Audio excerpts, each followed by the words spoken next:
In the Dutch Republic, a simple flower market became the stage for one of history's most famous financial manias. At the beginning of the 17th century, the first tulip bulbs, imported from Turkey, appeared on the market. Tulips in some varieties produced colors no one had seen before. Their rarity made them irresistible. At first, only wealthy collectors wanted them. Owning a rare tulip was a way to display taste, status, and influence. As the flower soon became a coveted luxury item and a symbol of wealth, numerous varieties emerged. These rare and precious bulbs produced flowers with brightly marbled petals, a trait caused, as is known today, by the presence of a potavirus, a type of tulip mosaic virus. But the flower's beauty soon became something else, proof that rarity itself could be turned into money. Prices rose because buyers believed another buyer would always come later, ready to pay even more. Each sale pushed expectations higher. The more expensive tulips became, the more valuable people assumed they must be. Soon, people who had never traded before began paying attention. A tulip bulb seemed like a shortcut to a better life. In taverns and meeting rooms, traders made agreements late into the night. The market became part business, part excitement, part gamble. Stories spread of ordinary people risking what they had, convinced that one successful trade could change everything. Some merchants made fortunes quickly. Their success became proof in the public imagination that the boom could never end. The rarest tulips became almost mythical. They were no longer valued for the flowers they would produce, but for what they represented.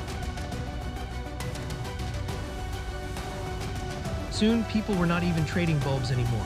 They were trading promises to buy and sell bulbs in the future. Some borrowed money to join the market. The fear of missing out became stronger than the fear of losing everything.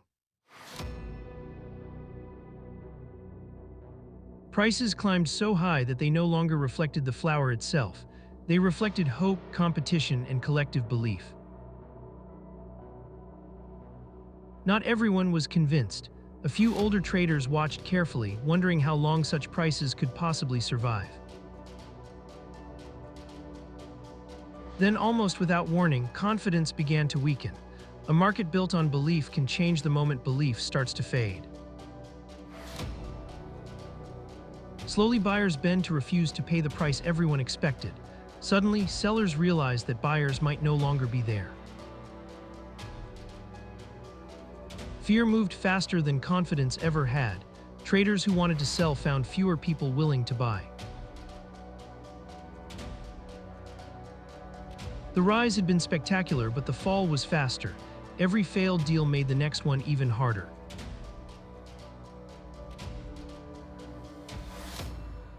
As prices dropped, panic spread through the market. People rushed to escape losses before someone else could sell first. Contracts that had seemed valuable only days before became almost impossible to trade. The promises remained, but the buyers disappeared. Many traders were left holding paper that no longer represented easy wealth. It represented a promise nobody wanted to honor. For those who had risked their savings, the collapse was not an abstract lesson. It was a personal disaster. The places where fortunes had been discussed grew quiet. The excitement vanished, leaving debts, regrets, and unanswered questions. Tulip bulbs returned to what they had always been. Living plants valuable to gardeners, but no longer magical investments. Some who had gained money during the rise lost it during the fall. Wealth built too quickly rarely feels secure. Debt remained after the enthusiasm disappeared. Borrowed money had to be repaid, even when the expected profits never arrived.